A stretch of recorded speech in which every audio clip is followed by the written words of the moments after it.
a pressão ambiental que a gente exerce com o uso de antibiótico é monstruosa. E quando você muda isso, o resultado aparece. É só colocar num papel que você vê a reta.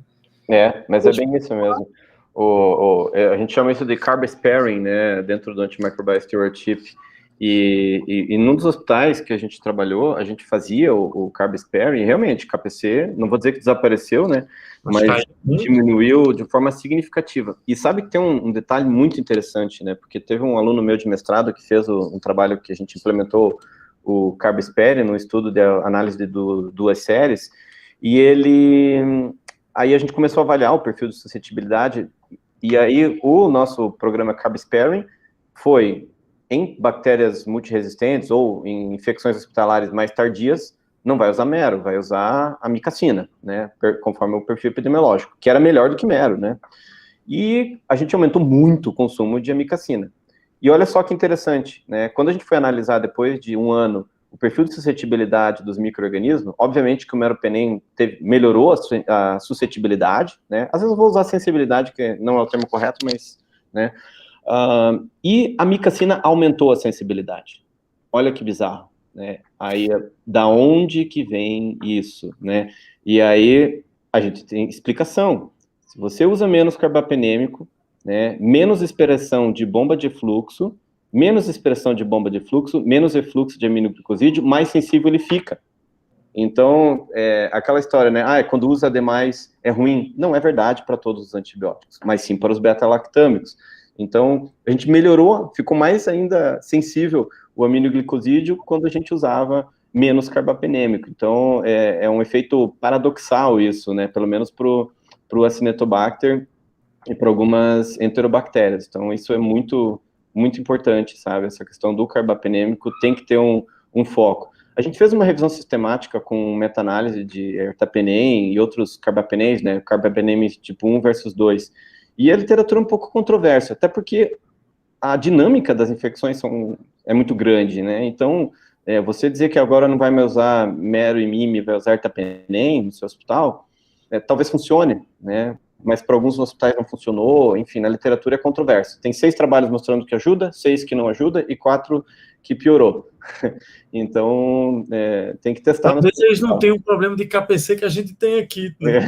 Talvez esse seja o grande ponto. Na verdade, assim, na década passada, o grande problema dos Estados Unidos era gram positivo, o nosso grande problema era gram negativo. O que é que mudou nos dias de hoje?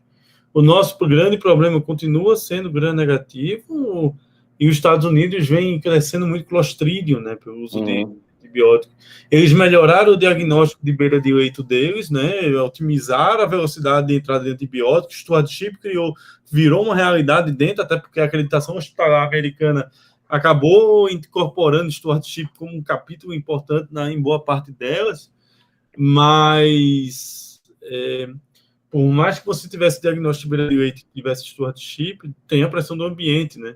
Tem. E sabe que pode falar. E a gente é o inverso, né? Assim, a gente ainda não tem um diagnóstico de beira de leito tão bom. A gente ainda está muito atrasado nesse ponto, porque a gente não tem um diagnóstico de beira de leito que eles tiveram. Nós estamos ainda usando muito antibiótico, e o que era uma exceção a KPC virou uma realidade. Uma UTI hoje que não tem KPC, troca o laboratório, que tem algo errado aí acontecendo. É verdade. Eu ia fazer um comentário, você falou das tetraciclinas, né? Tem um mestrado de uma aluna minha que a gente está tentando publicar o trabalho agora, que a gente tratou sem Acinetobacter no hospital, infecções, inclusive de UTI, com doxiciclina, tá? E foi uma alternativa, né? Porque lá em 2000 e lá vai pedrada, a gente teve vários casos de meningite de Acinetobacter lá no hospital, e era sensível a tigeciclina, era uma alternativa, só que tigeciclina não penetra muito bem o sistema nervoso central. E aí, eu jogava, testa tetra, né, porque a gente não testava TIG, no sistema automatizado daquela época não tinha incluído a tigeciclina ainda. Falei, testa tetra, que se for sensível a tetra, vai ser sensível a TIG. Aí, beleza. Aí, o que né, a gente pensando assim, a doxiciclina tem alta penetração do sistema nervoso central, tanto que ela é usada para tratamento de neuroborreliose, né? E aí, neurosífilis também. e aí a gente testou, fiz MIC, né, fui pro laboratório, testamos concentração inibitória mínima, falei, ó, vai funcionar esse negócio. E a gente tratou vários pacientes com meningite, com doxiciclina oral. E hoje, no nosso hospital... Como terceira droga, como segunda droga, como que vocês faziam? Primeira droga. Como primeira droga, mas não monoterapia. Depende de cada caso, né? Depende de cada caso. Paciente estável, dava para fazer monoterapia, e paciente instável, vocês associavam esquema, talvez. Sim, porque eu falava para o médico qual que é a evidência de polimixina penetrar a meninge e a de dox. Molécula grande, né? Não tem, naquela época não tinha trabalho. Tem até relato de intratecal, né? A gente faz intratecal. A gente faz também por necessidade, mas agora que eu estou sabendo da doxiciclina, eu já estou me empolgando aqui. Não, e aí sabe, né, Felipe, você fala assim, meu Deus, mas eu vou usar doxiciclina. Daí você fala, tem trabalho mostrando que entra, e essa aqui não tem trabalho. O que você vai fazer? Uma coisa obscura, que ninguém sabe se acontece, ou uma que sabe? A gente sabe se esse intratecal está causando mais meningite asséptica do que deveria, né? Convulsão, e assim, mas a segurança do IV, né, aquela coisa, né? Eu falo, olha, doxiciclina, quase 100% de biodisponibilidade. Daí a gente faz dose, por exemplo, em vez de fazer de 12 em 12, faz uma vez ao dia o dobro da dose, que ela faz mais pico de concentração, né, e você consegue atingir nível. Então, você tem que mostrar, olha, tem evidência, de onde que tiraram que polimixina, né? Hoje já tem trabalho, né, mostrando que tem uma certa concentração. Mas é bem isso, sabe? Você tem que... não é inovar, na verdade a gente está voltando no tempo, né? A gente está voltando coisas mais antigas, né? A gente está fazendo o que tem, né? Não é muito a Acinetobacter resistente, você faz o que tem, não é o que você escolhe, né? O que não é o que você gostaria, é o que tem. Eu me lembro, eu posso estar enganado, eu queria até que você me recordasse nesse ponto, de rifampicina como um tratamento associado para Acinetobacter também, né? Teve alguns estudos disso de rifampicina, depois eu não vi mais. Tem um trabalho, até depois eu posso te passar, que é uma revisão que eu fiz de estudos in vitro, in vivo e humanos de terapias combinadas para Acinetobacter, tá?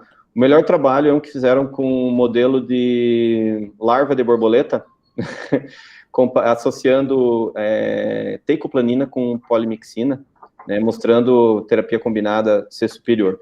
Aí é engraçado, né, porque in vitro mostrou, e aí quando saiu um trabalho em janeiro, foi publicado agora em março, né, desse ano, mostrando que clinicamente não tinha diferença usar terapia combinada com vanco e polimixina. Tá? Então, assim, a minha conclusão, não há evidências que terapia combinada, tá, tenha um benefício para Acinetobacter. Qual que é a evidência? Eu sempre comento que talvez você esteja usando dose incorreta. Então, se você está usando dose incorreta, você tem que fazer outro antibiótico para justificar, né, o que você está fazendo errado. Errado em que sentido? Se eu dou 1 e mata a bactéria, e se você fizer 1, ok. Agora, se você está fazendo meio e precisava de 1 para matar a bactéria, você vai precisar de mais meio para matar a bactéria. Então, quando você fala em terapia combinada, você tem duas questões que tem que ser levadas em consideração. Uma é, existe efeito sinérgico? Aí tudo bem. Agora, se não existe efeito sinérgico, você usar 2 antibióticos é porque você está fazendo um meia boca e o outro meia boca para dar uma boca, para daí conseguir eliminar esse micro-organismo. Então, terapia combinada é quando você faz coisa meia boca, tá bom? Essa é a minha justificativa.